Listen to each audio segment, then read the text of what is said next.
Welcome to another session of our past paper solution series of Cambridge O-Levels English Language 1123. And the paper that we are going to decode today is basically from our October-November exam series of the year 2024. In this video, we are going to discuss paper number 1 of variant number 1. So before beginning, few things that must be crystal clear in your mind. And what are they? You should be well aware that as a candidate, what you will be given for, why you will be given for, and what you are supposed to do with the things you have been given. So first and the foremost thing, as a candidate, when you're going to go and sit in your final examination, so the invigilator is going to hand you over two particular sort of documents. Number one, insert, which is being displayed on my screen at the moment. This insert is a reading booklet, which will contain two texts, text A and text B. Both of these texts are aimed to be read, analyzed, and being understood on a very clear way. The other document that you will be handed over with is your question paper. Page number 1 or the front page of your question paper require you to provide few credentials about yourself, including your candidate name, your center number, and your candidate number. All of these three things would have been explicitly mentioned on your statement of entry or SOE. Please be very vigilant to fill up all of these three columns according to what is being mentioned in your statement of entry. Then your actual paper will basically start from page number 2. And here you can see very clearly that this paper is divided into two sections. Section A, which contain two questions, question number 1 and question number 2. And both of these questions are linked with text A. Question number 1 is basically aimed to assess us on the basis of the strong understanding of our explicit or the implicit skills. Explicit are the ideas which are mentioned in your text very clearly by the author, and implicit are the ideas which are not being clearly mentioned by the author, but they have been presented in a form of the clues. This question is of 16 marks. Question number 2. Here we are going to be assessed on the basis of the understanding of the use of language, like how effectively language has been utilized or being used by the author to convey one particular sort of message, or to express one particular sort of effect, or to convey one particular sort of impression. This question is of 9 mark. So in total, our section A is of 25 mark. Then we will go to section B, where we will receive two questions as well. Question number 3, part A and part B. Part A is the summary writing task and part B is a short response question. Both of these parts of question number 3 are linked with the text B. And this section also contains 25 marks. So in total, this paper contains 50 marks and we would be allocated with good 2 hours to attempt this paper. So this is what general dynamic about the paper is. Now we are going to discuss in detail what we are going to do in this paper. What are the particular strategies that we are going to follow to be an effective reader, and what are the do's and don'ts that we must keep in our mind to record our answers and to improve our grade. So let's begin. As we are well aware that this paper is a reading paper. So this means that we are technically going to be assessed on the basis of our reading skills. So we have to give our best. We have to show our checker that we are the good reader. So starting with section number A. Section A is directed with text A, which is a reading comprehension. Text A is given with the headline, "The World's Oldest Swing." So we can get a very clear idea about this text that the writer or the narrator might be talking about some sort of swimming competition or some sort of swimming strategies or something. So after looking at the headline, you will encounter 3 or 4 lines which are usually written in the italicized wordings. Why are they for, and what is the purpose of them? Actually, the text that usually appear in our papers are taken from a longer pieces of the narrative or the novels. So as we have not read the books, so as a candidate, we would not be having any particular sort of understanding that what exactly is happening before the scene which is being set in the text. So the purpose of these lines are just to provide you an overview that what exactly is happening before this event which is being talked in this text. So let's read the introduction first. The introduction of this text says that the writer Matt and his brother Colin have traveled to Turkey to take part in an annual 4.5-kilometer swimming race in the state of the Dardanelles, popular with the swimmers from all over the world and known as the world's oldest swim. After reading the introduction, try to decode like what you have been awarded with. Not awarded, what you have been given with, or what particular sort of informations has the writer has explicitly exposed in front of you. So first and the foremost thing, we have come to know about the writer, that the writer of this text is Matt. And when this event took place, he was accompanied with his brother, whose name is Colin, right? And where they are, when this event took place, they were in Turkey. And why are they Turkey? To take part in the annual 4.5-kilometer swimming race. So that means that now we have got a very clear understanding about the setting. Like the Matt, the writer of the text, accompanying with his brother Colum, are in Turkey. And why are they in Turkey? They want to take part in a competition which has been a greatest sort of attraction for the swimmers all across the world. Two vocabulary words that might seem quite very unfamiliar to us. Number one, straight,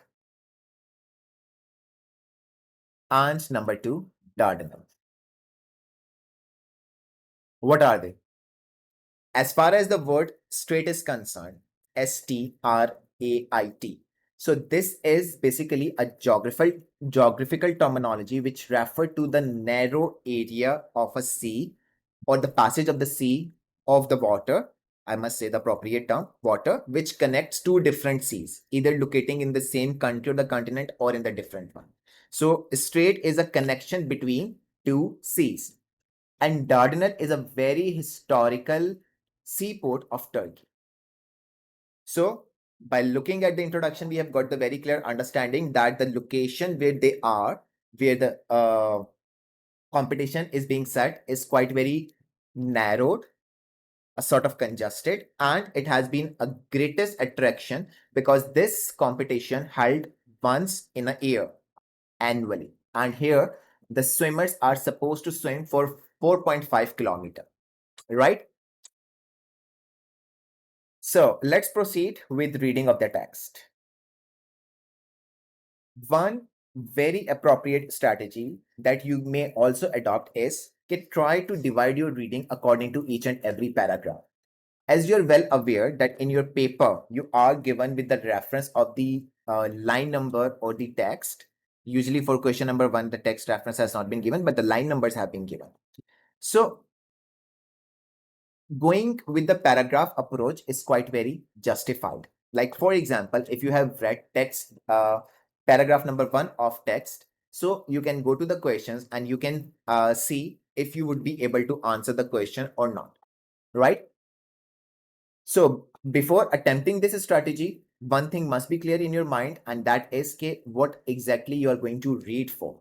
So if you're going to adopt this strategy, like you're going to go with the paragraphing strategy, so you should read the questions before reading the text so that you can understand very clearly like what you're going to answer. This strategy is recommended by the examiners as well, and it will help you to save your time too. So let's apply it.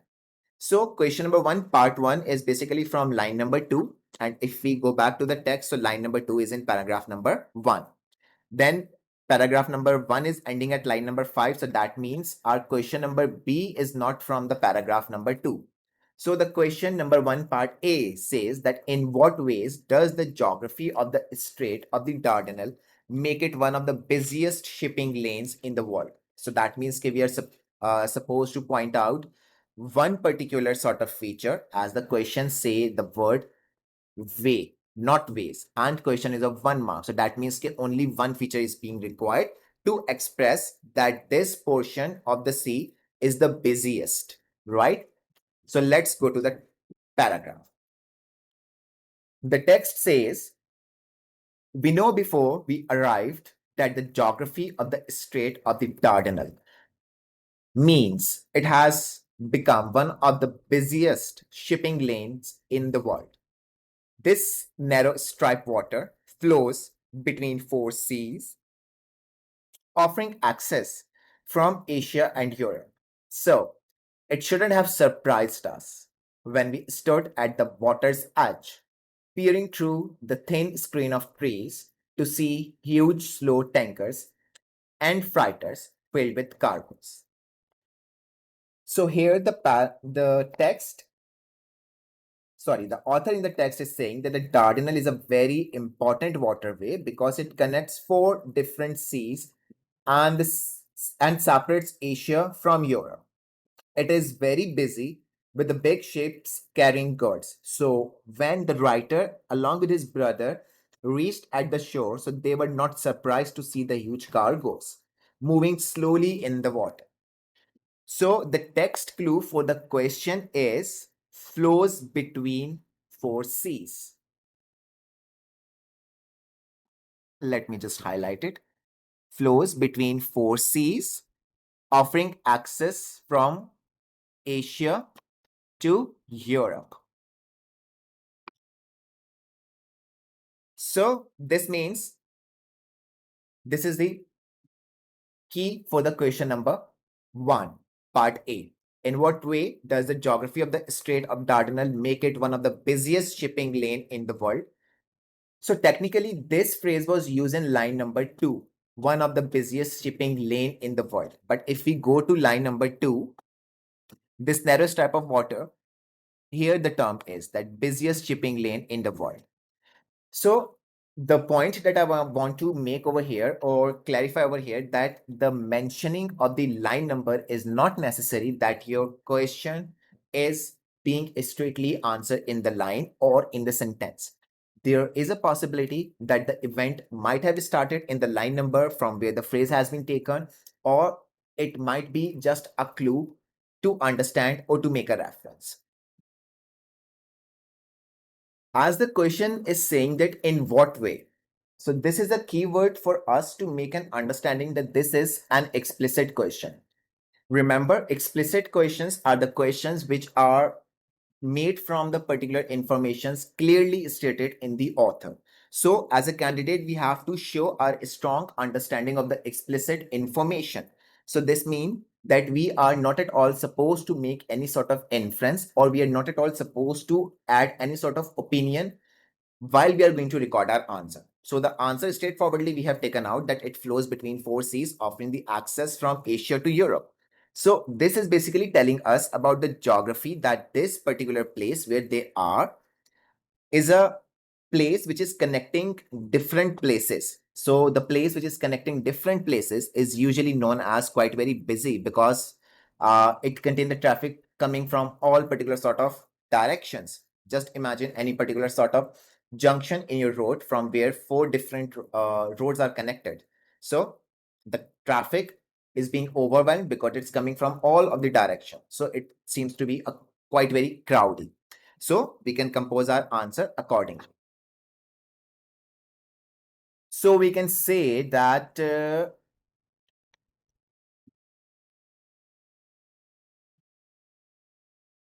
it links four seas and gives passage between Asia and Europe. So many ships use it.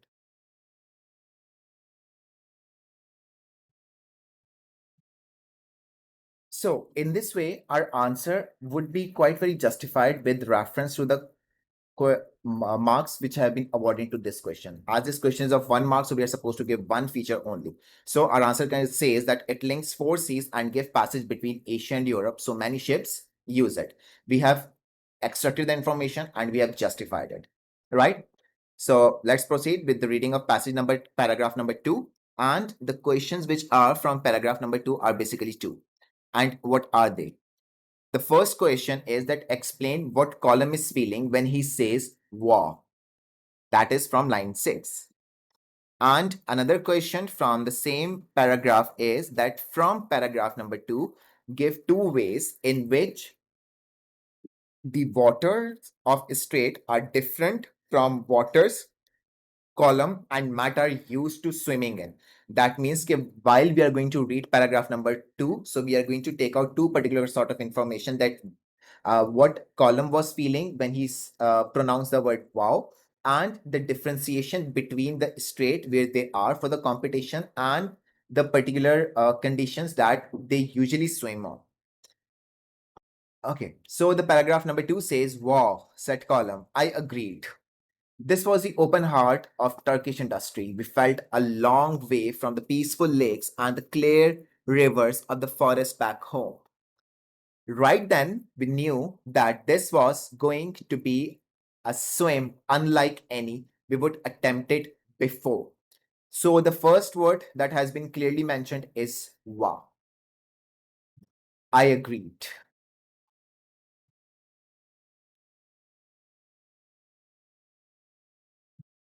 And this is the word which is basically a command word or a direction for us to compose our answer. The situation is that this word was pronounced as soon as they arrived at the port. Like the paragraph numbers say that when we knew before we arrived, so that means that they are somehow nearby to the Strait of Dardanelles. And this time, when the paragraph number 2 state, so both of the brothers are having some sort of discussion, so they might be able to see the seaport from their ship, right? So this reaction is basically by looking at the seaport. And this is basically also telling us that he's surprised at at this particular part of his story. So let's proceed with writing our answers. So for this question, we can straightforwardly say that he was surprised. Explain what Column was feeling when he says wow, line number 6. As this question is of also 1 mark, so if we are just simply going to compose our answer that he was feeling surprised or he was shocked or he was overwhelmed, so this would be acceptable. But if you add the reason that why he was shocked or why he was overwhelmed or why he was surprised, so this will give a very good understanding or the expression that you have understood the text in a very well way. So let's compose our answer.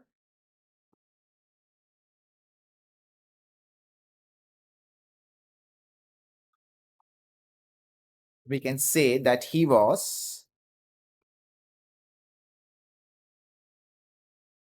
shocked to see the crowded water,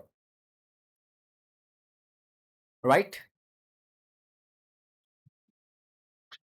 Another question, which is basically from the same paragraph, is that from paragraph number 2, give two ways in which the water of the strait are different from the water Column and mat are used to swim with.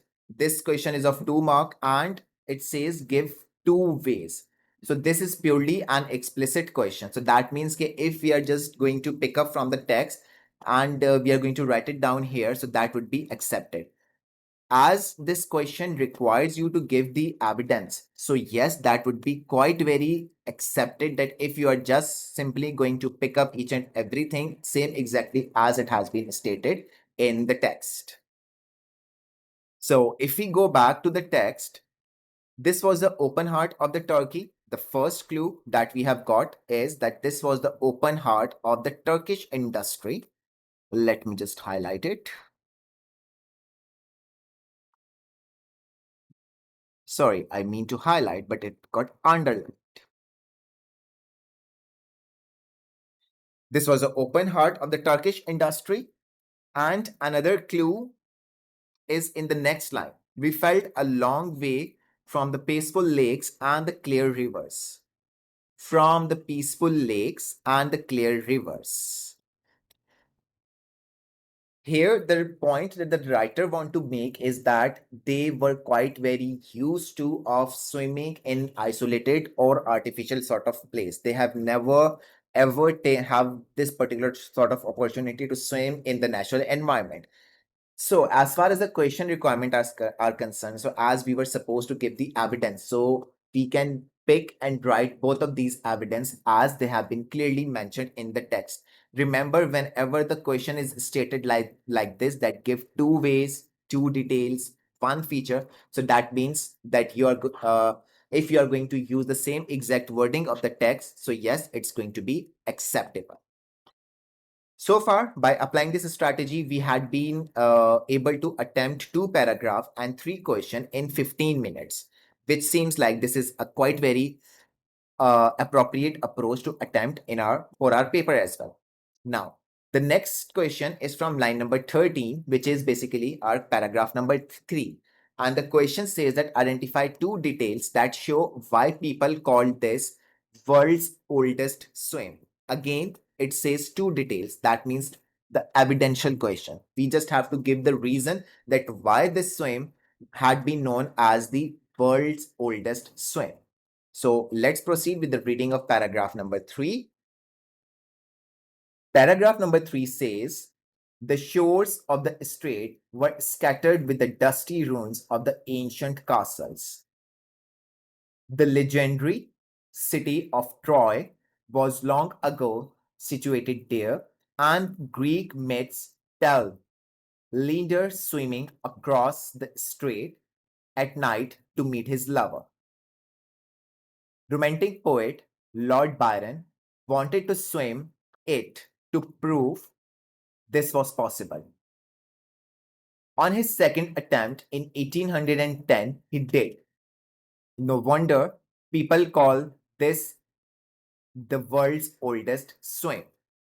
So, in this paragraph, the background of this whole entire competition has been discussed, that what has been the reason that it is known as the world's oldest swim, and the clue which will link us to the text, or which will provide us the detail to understand that why it is known as the world's oldest swim, have been clearly mentioned. Number 1, the legendary city of Troy. Legends stands for the stories which are basically true, like the historical stories which are considered true are known as legends. So that means that in the historical context, we have few particular sort of transcripts where the people have mentioned about this particular sort of place. Long ago situated there. Another clue is the literature. Romantic poet Lord Byron wanted to swim it to prove it this was possible, and on his second attempt in 1810, he did. That means that he might have did or attempted first time somewhere before 1810. So these are the 2 clues which will enable us to answer the question that on these 2 particular sort of grounds, we can say that this competition of the swimming is known as the world oldest swim. So for the first point, we can say that Greek myth says Linder once swam across to meet his lover, and the Lord Byron swam across 1810 to prove it was possible. Either we can transform them, or we can change a bit of the wording and to compose our answer, or we can write the answer same as it is.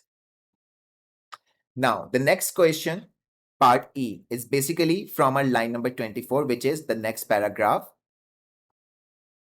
And it says that think what Matt is thinking when he says that they were not really talking to me. Line number 24. So far, we have read till line number 10. That means paragraph number 4 is left and paragraph number 5 is left as well. We are supposed to read paragraph number 4 and 5 together because the question is from line number 24. So, paragraph number 4 says that the race organizers hosted a welcome meal and information briefing for the visiting swimmers in a local hotel on the evening before the race. Our new friend Ed from Ireland had become particularly animated at the mention of the jellyfish, narrowly avoiding choking on his chicken and rice.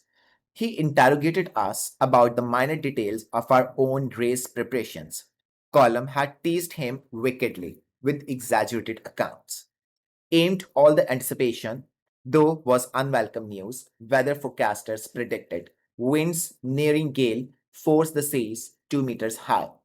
If you are not used to conditions like this, warn the organizer, do not swim tomorrow. So in this paragraph, they are basically telling about the welcoming party which was hosted in honor of the participants. So the night before the race, the organizers of this event held a dinner and a meeting for all of the swimmer. It was a sort of get together so that the people can get a chance to know each other. So at the dinner time, Colum and Matt met another person. At he basically was from Ireland, and he was quite very panicked when he heard about that there might be the jellyfish. He even asked for the details, while Colum teased him with made up stories. But then they heard a bad news. And what was the news? The news was that the weather had been expected to be very rough tomorrow, with the strong winds and high waves. So they clearly suggested the participants that if anyone is not used to swim under such conditions, should not attempt for the swim. They should inform the organizer prior. Paragraph number 5 says that everyone laughed nervously, rationalizing our joint determination to go ahead with the swim by accusing the organizers of being pessimistic. Surely the remarks were intended for less capable swimmer among us. They were not really talking to me. Here, Matt is trying to say that most of the swimmers laughed very nervously and did not take the warning very seriously. They convinced themselves that this particular sort of warning is only targeting for the new or the fresh swimmer, not the professional or the seasoned one. So one thing we are getting an understanding about the Matt's character is that he is a professional swimmer, right? So the clue for the question has already been there. And the clue is that if you are not used to the condition like this, warn the organizer, do not swim tomorrow. And the line is that they were not really talking to me. As far as the basic focus of the question is that we are supposed to express our idea that what he's thinking at the moment. So the particular scenario is giving us this understanding or the guideline to understand that Matt is a professional swimmer. So usually when we become professional and when we become pro at doing one particular sort of task, so we usually ignore the instructions which has been expressed, and we assume that these informations have been there for the people who are quite very new to you. As with at the beginning of this video, I mentioned about an overview of this particular sort of paper, only because of the viewer who might be attempting this paper for the very first time, that if you have already done with your O level, so you are well aware about the dynamics of the paper. So that means those instructions have not been for you, right? So we can compose a straightforward answer for this question, that this is expressing his overconfidence, right? So let's write the answer. So in our answer, we can clearly say that he thinks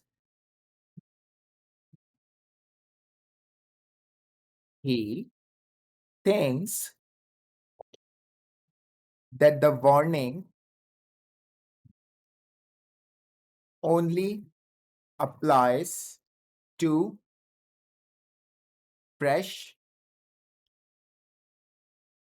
swimmers, not him. And why he feels so? Because he feels confident and ignore the danger. And my software has reminded me that my subscription has cancelled. That means I need to renew my subscription as well. Okay. So this is how our model answer may look like. So This question is of 2 mark and we are supposed to give 1 point with the justification. So the point that I have made is that he just wanted to assume that this warning is basically for the fresh swimmers, and why he just wanted to assume that, and it was just because that he was pro at it, right? So as far as the wording of the questions are the answers are concerned, so most of the wording are in my own words, so I have made my inference, so my answer is good to go to secure 2 out of 2. Now the next question is basically from paragraph number 6. How does Matt feels on the morning of the swim? Give 2 details from the text to support your answer. You can clearly see the structure of the question. There is 1 line given for the feeling and 3 lines given for the details. So first, please understand the structure of your answer.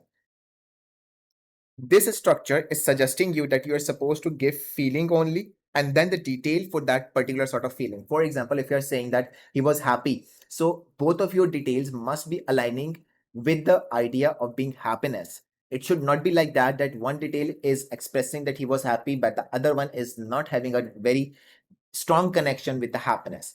This is what the examiner has clearly mentioned in the examiner report after this exam series as well, that the candidates who attempted for part F, they are recommended to pay attention on the details for the feelings in the given text or in the given portion of the text, which simply says or infer is that you need to make very sure that your feeling and the details are interlinked with each other. So let's go to paragraph number 6 and see what the paragraph number 6 says. This is our paragraph number 6, and it says that on the morning of the swim, our mixed group of various nationalities assembled solemnly at the roadside and began our sea-bound march. Passing amused early risers watching from their apartments' balconies, we moved towards the ferry ramp in a slow halt to board the ferry and travel across the strait to the starting sea on the opposite shore. It was quite a sight. Hundreds of the swimmers huddled on a passenger ferry, clad in nothing more than swimming suits and swim caps. The tension was palpable. Conversations were muted. There was no sign of it. So here, author is talking about the next morning, like after the dinner. The swimmers who were belonging to the different countries, they gathered very seriously and walked towards a ferry that aimed to take them across the starting point. So the people, the local residents, they were peeking out of their balconies, watching and laughing at the strange sight, as it was hundreds of the swimmers in just the swimsuits and the caps. The mood was quite very tense, and why it was tense? That there had been no particular sign of Ed. He was to be found nowhere, which means or signals that Ed was missing. So, 2 details which will help us to come up as an evidence is number 1, the tension was palpable, and number 2, conversations were muted, which means that everyone seems tensed, but their words were closed, their mouths were closed. They wanted to say something, but they did not dare to say something. Just put yourself into their shoe. Just imagine an event which is going to held annually at one particular sort of place where a lot of people from the different countries or belonging to the different nationalities are going to take part, and everyone is tense. So if you're going to express your tension over there, so that means that you may be reflecting your nationality, or you may be reflecting your country, or someone may have developed this sort of misunderstanding that the people belonging to this area are quite very afraid, and as they were unable to take part in it, right? So both of these details are giving us the particular scenario to understand that the participants were serious or the participants were nervous. Serious would not be recommended here. Reason, like if you're serious, so that means that you are somehow confident and you are stress free, right? And if you're serious, so usually you express those things from your face, but you usually don't stay quiet, right?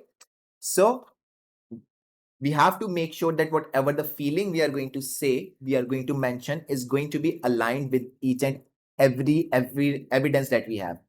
So both of these two evidence are laying very closely with this feeling of nervousness, right? So I can clearly say that they were feeling nervous, or Matt was feeling nervous.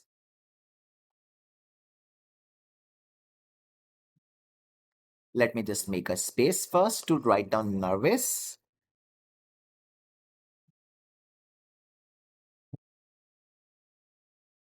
And as far as the details are concerned, so for the details part, I am simply allowed to lift up the text. So both of these two things that I have highlighted as an evidence, you can use them for the part of the details, right? Remember, as this was an inferential question, so you were required to infer how Matt felt, using the evidences from the paragraph number 6 to support your answer. So both of the answers are giving you a very straight directions to understand that he was nervous. So the feeling is basically the inferential part, and the evidences are the particular things that you could have used directly from the text. So let's move to next part of the this question number 1. Okay, next part is basically part G, and it is further divided into two parts, 1 and 2. And usually whenever examiner give these sort of questions, so both of these questions are relevant with one particular sort of event. So G part 1 says that in paragraph number 8, Matt and Column discover a problem that they will face during the swim. We were just supposed to talk about the problem, and this question is of 1 mark. The other part of the same question says that what does a guide suggest Matt and Column should do to solve the problem? Like what particular sort of approach they needed to adopt to solve this problem. And the second marks is and the second question is also of 1 mark. So as this question is from paragraph number 8, but we have so far read till paragraph number 6. So it really not like that we are going to leave paragraph number 7 and we are just going to jump to the paragraph number 8. This is not recommended at all, because if in case you are going to leave paragraph number 7, so this means that you are going to leave the details might be the major one that I had held in paragraph number 7. So let's read what the paragraph number 7 and 8 both says. Starting with paragraph number 7, that says that the weather out on the water was even worse than the forecast, and the ferry ride to the starting area was terrifying. The waves looked enormous, the gusting wind kicking them into a fringed mass of white water and foam. I would never be in condition like these in a boat, much less as a swimmer. So here, Matt is basically talking about the particular scenarios that he faced or experienced when he stepped on the ferry. So on the ferry, he observed that the weather was worse than expected. The sea was very wild with big waves and the strong winds. Even the boat ride was very scary. And the writer, Matt, thought that it would be even harder to swim in such rough condition, as he had never swum in these conditions. Paragraph number 8 says that the day before the water had rippled invitingly in the heat, we would taken a boat ride across the Dardanelles and been told about the two currents that flow through the strait in the opposite directions. A strong undercurrent sweeps along the shore. This would make it hard for us to exit. Our guide had explained that only the best local swimmers swam a straight line to finish. We would have to aim left and fight the current, making for a tall flagpole visible on the hillside until we could cut a direct sprint from the exit ramp at the harbor. In paragraph number 8, the exact problem has been mentioned. So at the start, not at the start, the day before, Matt had learned about two strong water currents in the strait, in the water where they were supposed to swim. One current made it very hard to swim straight to the finish. Only local experts could do that. So the guide had told them that they should aim for the flagpole on the hillside first, fight against the current, and then turn towards the finish ramp. So that means this particular sort of area where they're supposed to swim is being experiencing the waves from two particular sort of directions. So if they're going to flow, if they are going to swim into the direction of the current, so the sea will not allow them to reach at the finish line. So in order to reach at the finish line, they are supposed to swim in the opposite direction. So the clue in the text that has been presented, number one is two currents that flow in the straight in the opposite direction. A strong undercurrent, the more appropriate one. The strong undercurrent, let me highlight it, sweeps along the shore. So this is what exactly the problem is. So we can go back to the question paper and we can compose our answer in a way that the problem was the undercurrent that would pull them away and make it hard to reach at the finish line, right? The second one is that what does the guide suggest? So this suggestion has been written right after it. Our guide had explained that only the best local swimmers swim a straight line to the finish. So the text clue is this, that they are supposed to aim left, make for a flagpole, then cut a direct sprint. So the strategy is that aim, of course, first. So we can say that they were suggested that they should aim left towards a flagpole to fight the current, then sprint directly to the harbor. As the first part of this question has been quite very straight, so even the examiner has mentioned this thing clearly in the examiner report that the vast majority of the candidate recognized the straightforward information given when the mat and column were on the board, the two currents that flow in the opposite direction or the strong undercurrent. Precision in copying the vital details of the two currents flowing in the opposite directions or the strong undercurrent was the key to provide correct response to this question. That means we have to pay attention on the detail, but we need to be precise that if the detail is quite very accurate with the question or not. Most of the times we might have observed and we might have heard these sort of comments with the examiner that I have attempted the whole entire paper in the very appropriate pattern, but the examiner has awarded me C or D grade. So why it is this usually happens that when we have a very weak understanding to the question, the questions are aimed to assess us on the basis of our reading skills, right? So that means if we have been an avid reader, so we have been able to understand each and every tiny and the major detail of the text. So once we have understood in every tiny and major detail of the text, so that means that the focus of the question should be strong. So if we have been asked for the problem, this is an easier part.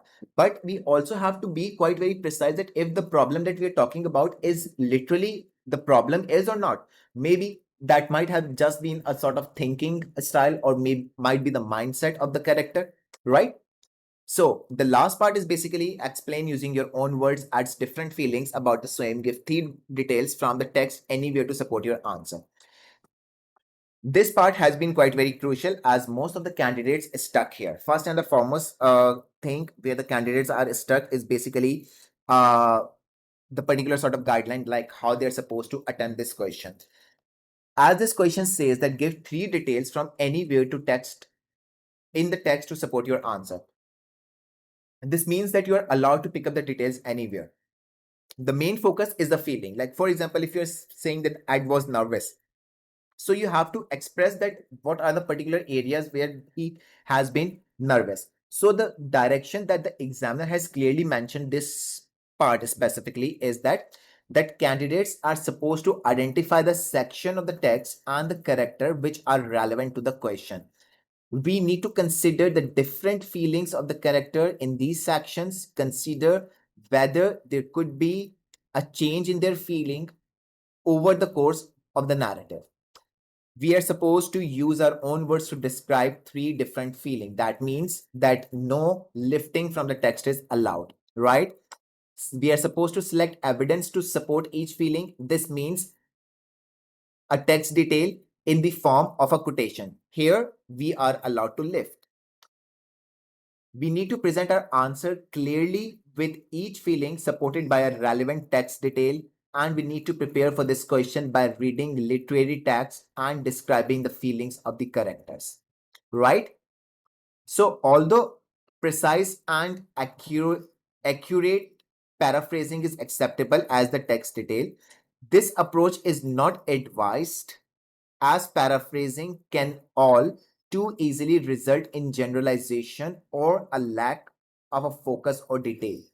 So, as a candidate, you are advised to present each text detail in the form of a quotation, copied carefully from the text to support each feeling, right? So as you're allowed to pick up the details from anywhere in the text, but you need to make sure that if in case you're picking up any particular sort of detail that has already been mentioned somewhere in the answer, so you should avoid it. Like the previous one where we have talked about that everyone was nervous, or he was nervous, or the character was nervous. So that means that, like, for this particular part of question, you need to avoid this nervousness. You should come up with the other particular sort of criteria. So let's quickly discuss the remaining part of the text, like what the text is exactly saying. Paragraph number 9 says that as we disembarked the ferry and queued for the start line, we wished everyone luck, then jumped down onto the sand when the horn sounded, bumping straight into a frustrated at coming back to other way. Keen to get in the water before he could change his mind, he would waved his way through the jaws to the front and then forgot to step on the starter mat, so was sent back. He rejoined the queue beside us apologetically. So the character who has been encountered as a missing appeared at the start.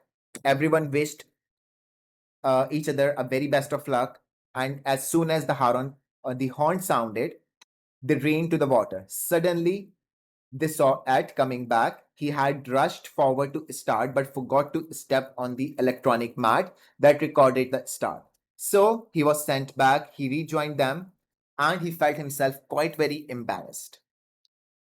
Paragraph number 10 says that unexpectedly, the weather suddenly calmed. The morning sun lit up the water as we waded in, with the heat on our bare backs. We paused in the middle of the rush of bodies and pulled down our goggles.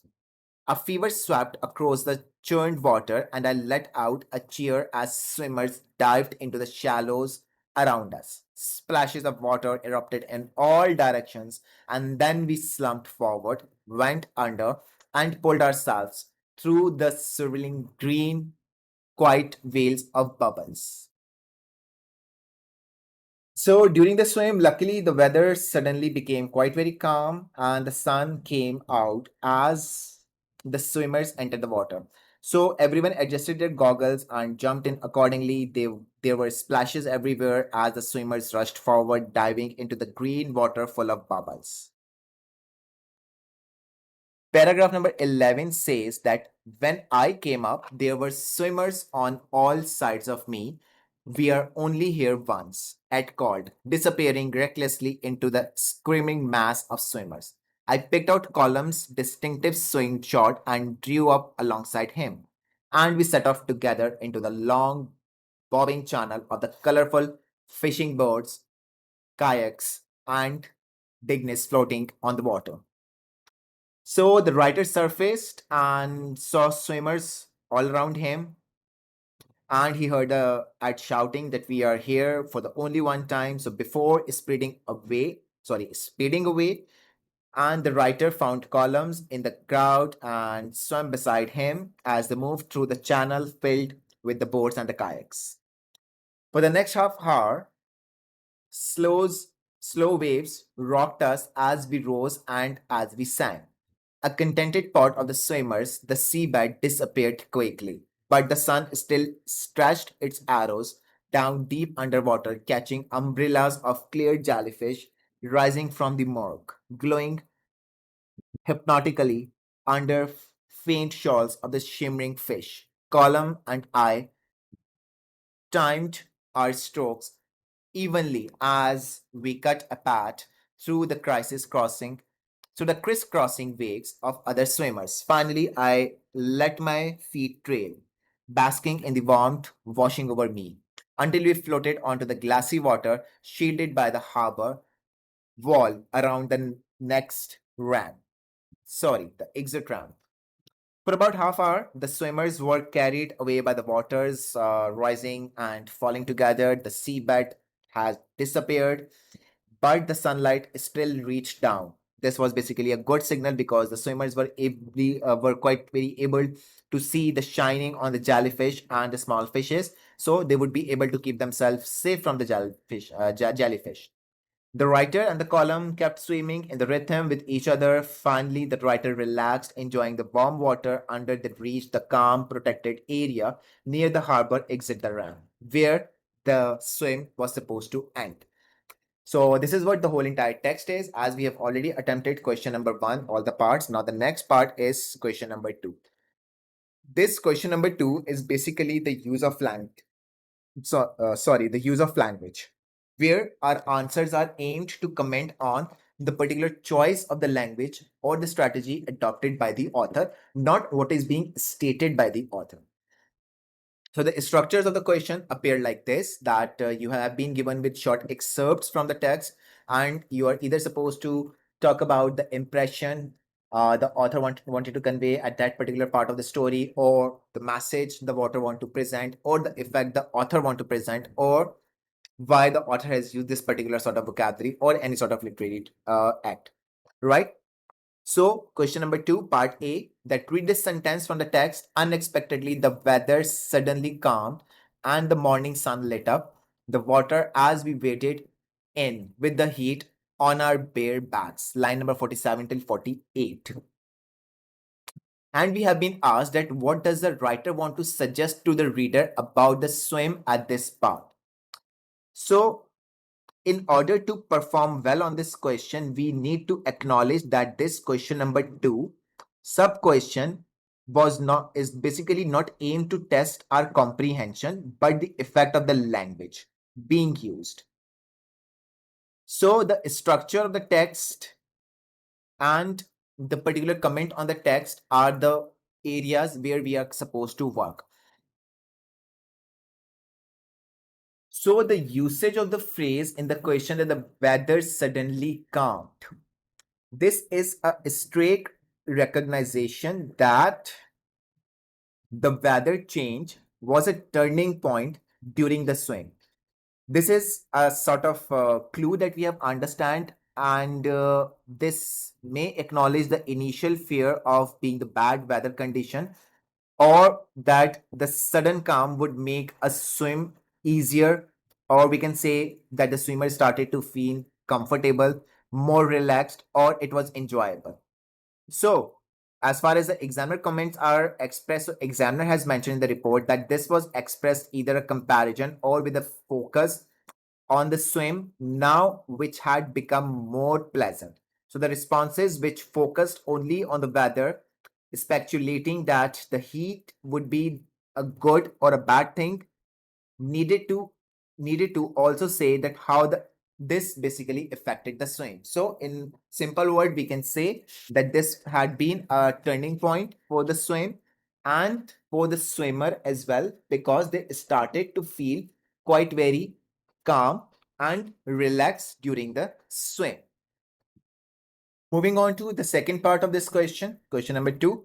Explain why the author uses the word paused rather than stopped in the phrase "we paused in the middle of the rush of bodies." That is technically line number 48. As the phrase has already been given in the question, so we don't need to go back to the text just to waste our time. We can make a very clear understanding just by looking at the phrase.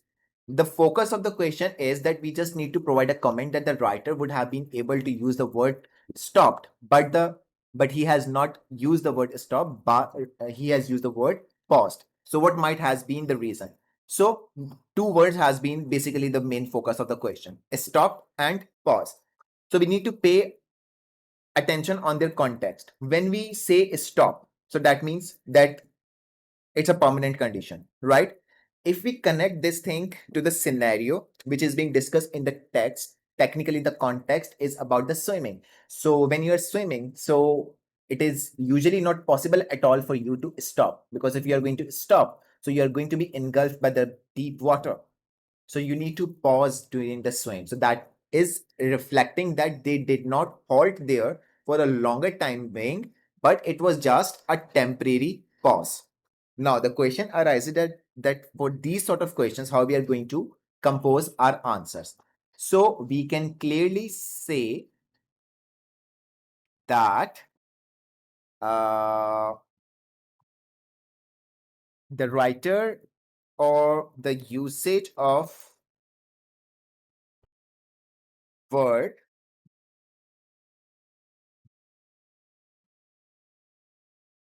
paused shows that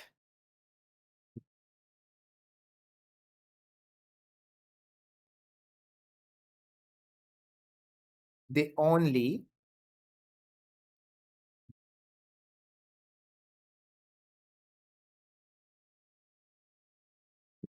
hesitated briefly, not ending the swim. Or you can simply say that they want to continue forward, right? So for these sort of questions where you have been asked to pay attention on the vocabulary, so the best particular sort of approach is the comparison and the contrasting. Like your answer should have a very clear guideline or the expression which is going to reflect on the usage of the word. Let me just quickly correct one of my spelling mistake, that is ending, right? So let's move on to question number C. Question number 2, part C. What two impression does the writer want to convey to the reader in this sentence? And the sentence says that splashes of water erupted in all directions, and then we slumped forward, went under, and pulled ourselves through the swirling green, quiet whale of bubble. So, first and the foremost thing, we should have a very clear understanding about the differentiation between effect and impression. Impression is your internal feeling, and effect is technically the outcome of your feeling. For example, when you are sad, so usually you don't laugh. So, being sad is the feeling, and your serious expressions on the face is the effect of it. So here we need to tackle the impressions that have been conveyed by the author in the given text. So if we just simply look at the question, and the text clue, number one is splashes of water. If we just simply look at this, splashes of water and quite whale of bubble. So the scenario that the author want to convey over here is that the upper surface of the water was quite very messy, or there had been a lot of disturbance at the upper surface of the water, whereas the depth of the water has been quite very peaceful, calm, and quiet, right? So we can say number one, the surface of the water was noisy, and number two, the underwater was quiet and peaceful, or the environment underwater was quiet and peaceful, right? So these are the two impressions that the writer wanted to portray at this particular point of story. Then question number 2, part D. Read this sentence from the text. We are only here once. At called, disappearing recklessly into the screaming mass of the swimmers. What effect does the writer suggest about the swimmers by using the phrase screaming mass to describing them? So this is a very challenging question. This question contains 2 marks, which means that two different ideas are required.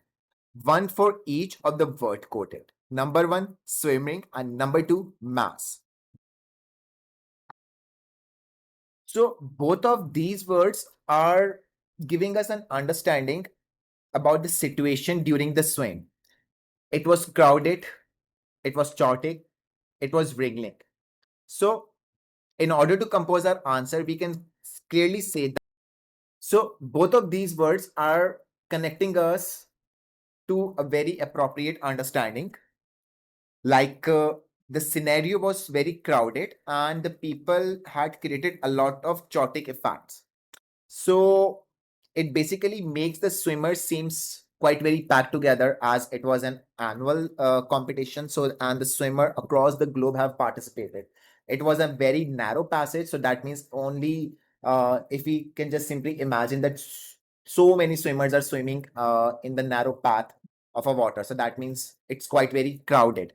And when usually the areas are quite very crowded, so it created a lot of confusion. This can be an appropriate one because the people who have been coming here for this particular sort of competition, they are belonging to the different nationalities, speaking different languages, and the organizers are from the Turkey. So maybe the Turkish language is not being able to understand. However, this is not exactly the context of the question that we have to mention in the answer, just the extra supporting detail which I am mentioning just to make my point clear. So the straightforward answer that we can say that it makes the swimmers seems packed together and struggling like a wriggling crowd, right? Last question is basically about example and explanation for the effective usage of language.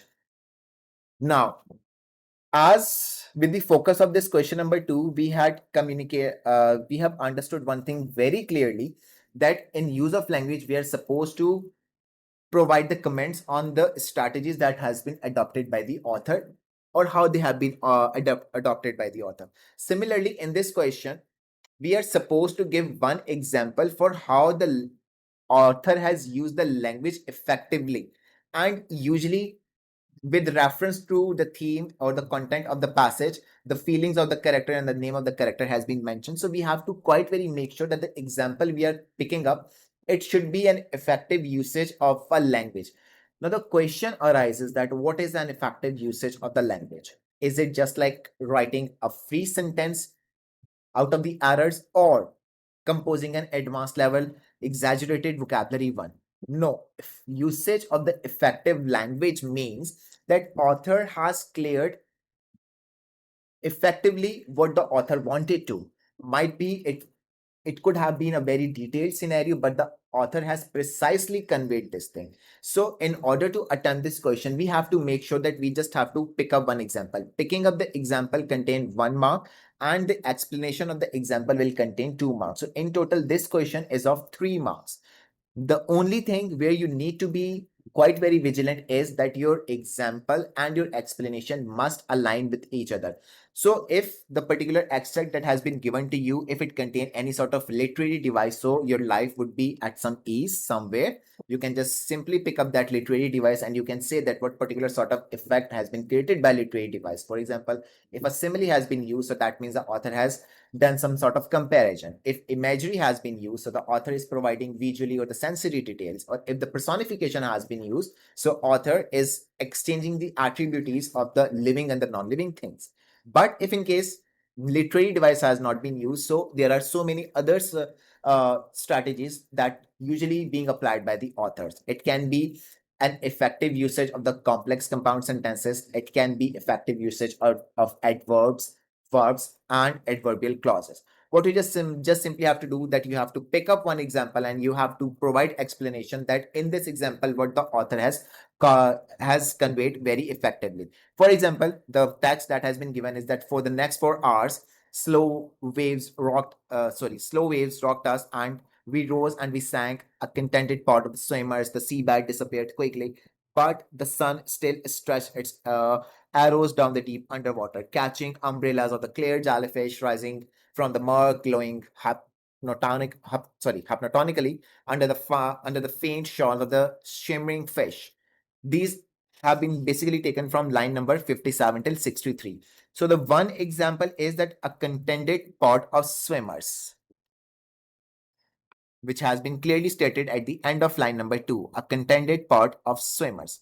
Now, for example, if I'm just simply going to use this example, so I have to make sure that what the author want to convey through this. A contented pod of swimmer is basically a simile, and this simile is comparing them to a group of the sea creature, suggesting the way they were representing harmony and showing that Matt feel peaceful, right? So this I could have simply written in my explanation. So if the example and the explanation are aligning with each other, so that means we have fulfilled the requirement of the question and our answer is good to go to score with the 3 marks. So this is how our section A is supposed to be attempted. So far, the time that I have consumed to attempt this section 1 is 55 minutes. So which is good to go. Now let's proceed with text B and section B. In order to attempt our section B, we are supposed to read text B, that is volunteering to the work with the animal. As we are well aware that now we have a selective summary. And in order to attempt a selective summary question, we are supposed to go with the 4-step approach strategy. And what is that? Number one, read the question and understand the focus of the question. So let's see how we are going to apply. Question number 3A says that summarize the arguments against volunteering to work with animals according to text B. Argument against volunteering to work. This is what we are supposed to summarize. That means that our summary is going to contain that why we should not work with the organizations which are aiming to volunteer with the animals. As soon as we have fulfilled the requirement of step number 1, we have to go with the step 2. That is to read the text and underline all the specific information aligning with the focus of the question. So before proceeding to step 2, there are a few particular sort of things that we also keep in our mind, which are technically the rest of the instructions being posed by the examiner in this question. The examiner is saying that you must use continuous writing, not note form. Use your own words as far as possible. Avoid copying long sentence sections of the text. Your summary should be no more than 150 words. Up to 10 marks are available for the content of your answer, and up to 10 marks are available for the quality of your writing. That means that both of your reading and the writing sections are going to be tested, and you are solely going to be assessed on the basis of how you have utilized your own wording. Although the question says that use your own words how as far as possible and avoid lifting long sections from the text, but that really doesn't mean that you can copy somewhere from the text in the form of a very short sentences or a short sections, right? You should stick towards the usage of your own wording. Remember, summarizing means that your reader is not going to have the text that you have with you at the moment, right? So let's see how we are going to adopt our second step of the 4-step approach for writing a summary. Second step includes reading the text and aligning all the particular sort of information with the focus of the question. The focus of the question is that we are supposed to present arguments against volunteering for the animals. Text B, volunteering to work with animal. This text will also contain a sort of background information or the introduction, like from where the text has been taken from. Usually the text that has been designated for your section B and the text B is not from the longer pieces of the novel or the narrative. These are known as the informative text, right? So usually these texts are taken from some sort of blog post or from some sort of interview. So this says that in this online article, a conservation expert gives his opinion on animal sanctuaries, places that take care of animal and on volunteering to work in them. So that means that each and every single word of this text based on the opinionated. Paragraph number 1 says that lots of young people want to give up their free time to help support conservation, claims an advert online citing 2,900 series of conservation volunteering last month. This must add up to tens of thousands of hours of efforts from the volunteers every year and impressive levels of the fundraising and donation to make it possible. With all this money and effort, conservation should really go places. Surely that's a success story, some would argue, but that donated money could do a great deal more. So the beginning of the text, that is lots of young people want to give up their free time. Let me just highlight it quickly. Lots of young people want to give up their free time and impressive level of fundraising.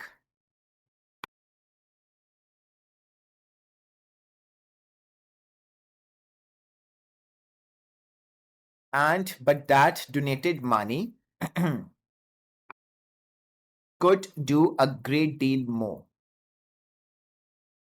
So these are basically expressing the idea that many young people are interested in conservation and give their time and money to the animal sanctuaries. So at first, this looks like a big success, but the writer hints that this money and the effort might be used more effectively somewhere. So the point that has been made is that rather than using the money, or rather than giving money in the form of donation to the animal sanctuaries, we can utilize this money in some other welfare task, regardless being it is being done for the animals or not.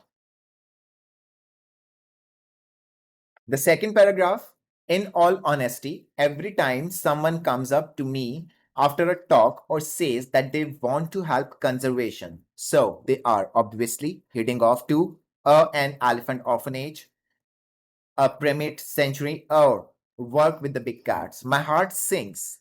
There is nothing more dispiriting than the people who think that they are helping, agrees conservationist Rita Nai, who manages a sanctuary which runs a captive breeding and reintroduction program, the gold standard of working with the animals, but they really are not. So here the author has basically been portraying the particular aim that why animal sanctuaries, what animal sanctuaries are and why they have been set up. Animal sanctuaries are basically the places where animals have been brought, they have been kept in shelter, and in some cases they have been sent back to their natural habitat, and in many cases they have never been. So the lady Rita Nai is basically a environmental a conversationalist. She's also running a sanctuary, and her sanctuary is very different from the other one. How it is different? The feature which differentiate it from the other sanctuaries is that she reintroduced the animals in the wild. So the basic purpose that has been conveyed over here, that if you are keeping animal in the captivity, so it should not be aimed to run a particular sort of program as soon as the animal has been healed. So the animal required to be left quite very free in the natural habitat. So this paragraph is not providing us any particular point which is with the focus of our question. Our question is to present the argument in against volunteering the animal. So this is basically a background information about what Ritana is doing. Moving on to the paragraph number 3. This may sound unnecessarily harsh, but but conservation is harsh. It's unforgiving. For me personally, saving individual animals should always come second to saving a species, which in turn comes second to the protecting and managing habitat. Infinitely less glamorous, but undoubtedly more worthwhile. Often, some of the most successful conservation strategies actually involve exterminating invasive species. Sounds horrible. It is. And so undesirable that, unsurprisingly, no conservation organizations has ever presented that opportunity to the potential volunteers. So the point that we can infer from this text is that saving individual animals should always come second. Saving whole entire species should come first, right? So this is the text clue which is enabling us to understand or to coming up this conclusion, right? So in this way, we are supposed to interlink. So far, I have just read 3 texts and few particular ideas that I have aligned. Number 1, that the money that has been donated in the form of donation to the animal sanctuaries would have been used for the better cause, like for the welfare of the animal, we can do something else rather than setting up the sanctuary. Number 2, the second paragraph, where the author is basically expressing that most of the sanctuaries, the volunteers are coming just for fun, just to take pictures with the animals and to post it on their social media, not to spend or to understand the natural habitat of that individual animal. Number third point, that rather than saving an individual animal, we should come up with some sort of effective strategies where we can do at least something to save the whole entire species. Because if one single animal is being left behind, so what we have to do with the rest of the whole entire species. This is how we are going to attempt the second particular step out of our fourth step approach of writing a summary. So, what is the third step? You have to read the rest of the text and you need to evaluate all the rest of the points. After evaluating the points, the third step arises, and that is to analyze the strength and the weaknesses for the information that we have taken out. For example, if we have taken out 8 points and we seems like the point number 7 is not getting in focus to the actual question, so that means that we can eliminate and we can organize rest of the points accordingly. Organizations is the key to the summary. Our summary must look an organized and concise summary, right? Fourth and the last step is basically to write an effective summary, which is technically going to require you to compose an effective piece of summary. So these are what the four particular steps required to achieve good marks and to attempt this summary writing task. So let's go back to the passage and let's read and decode what the rest of the things have been mentioned by the author over here. On the other hand, a growing number of the so-called animal sanctuaries are realizing that the well-meaning, eager volunteers can help keep them in business. True, exploiting people's passing for a cute animal, even among the well-established sanctuaries, there are few which do not do anything to solve the root cause of the problem, the reason that injured and homeless animals end up there in the first place. The first text clue that has been mentioned over here, exploiting people's passion for the cute animal. So the point that the author want to make over here is that the many centuries use people's love of animals to keep their business running. Most of the centuries do not address the real reasons animals end up in the sanctuary. That could have been an injury, that could have been a loss of habitat or poaching. Donations mostly cover expensive cost of keeping animals rather than solving the bigger issues. Also, traveling to these places harms the environment. Most of the time the sanctuaries has been situated and they have been made up at some sort of remote areas or like somewhere in the middle of the forest to keep the particular requirement of the natural habitat of an animal. So obviously if someone is planning to go and visit a sanctuary, so they need to travel a lot. So the point that the author want to make over here is basically in the connection for the first point, that is basically for the donation one, that how the donation can be utilized in some other ways. Like for example, if animal has ended up to be reaching at the sanctuary, so first and the foremost thing that or the most recommended approach is that we should focus on the problem which the animal had been facing, and rather than keeping that animal over here, we should solve the problem so that the other animal would not face. There might be so many animals which are about to get extinct just because of a lot of way they have been hunting for, they have been poached for. So we should evaluate the root cause and we should solve them so that we can save the whole entire species along together with saving that one individual animal. Nextly, the author is stating that keeping any animal in captivity is expensive, but that explains where all of your donations go. But hey, you got to take that baby elephant down for a wash or bottle feed that orphaned orangutan and feel good about yourself. I'm of course a hypocrite. I would relish the chance to do those things, but I resist. Not least because I'm aware of the environmental impact of flying to a remote sanctuary, where reintroduction is a key aim, Ritana explains. A hand-off approach from keepers and the volunteers is required. With less direct contact, this, unfortunately, seems is the opposite of what sells volunteering opportunities to the young people. Of course, I would not want to cast doubt on some of the fantastic projects that exist and to make it harder for the organizations like the Return Eyes to rate funds. Any responsible sanctuary will be able to answer vital questions such as what is your long-term plan? Are your animals released into the wild wherever possible? And of course, what safety precautions do you have?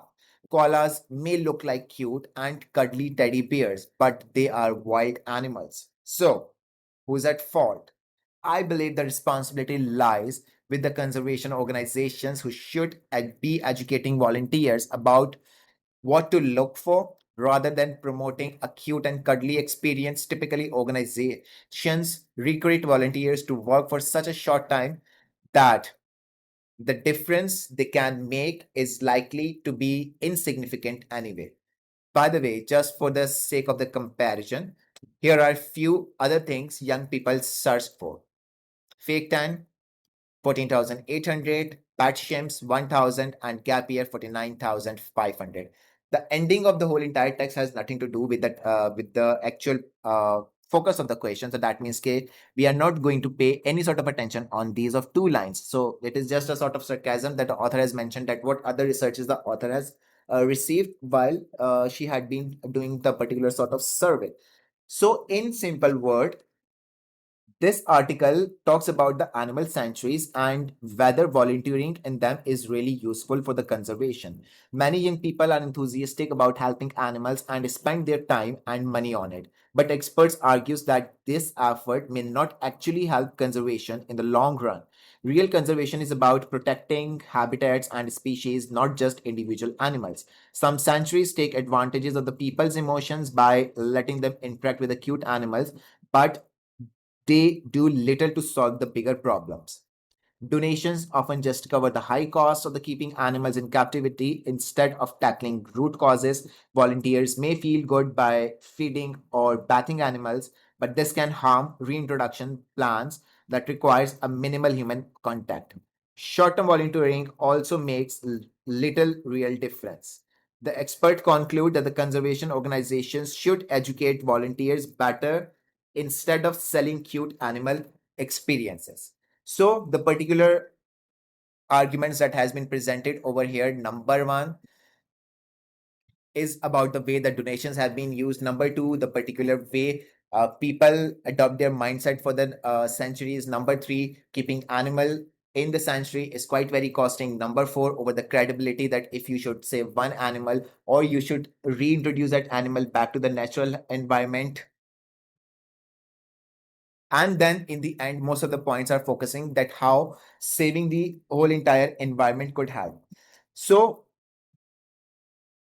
in paragraph number 2, 3, 4, 5, and 7, the author has presented so many points or the arguments which would help us to compose our summary. Then, after attempting the summary writing task by following this set of approach that I have just discussed with you, the last task of this paper is the short response question. Imagine you are conservationist Ritanai, you are interviewed by a journalist about your work with the animals, give your answer to the journalist question using information from the text.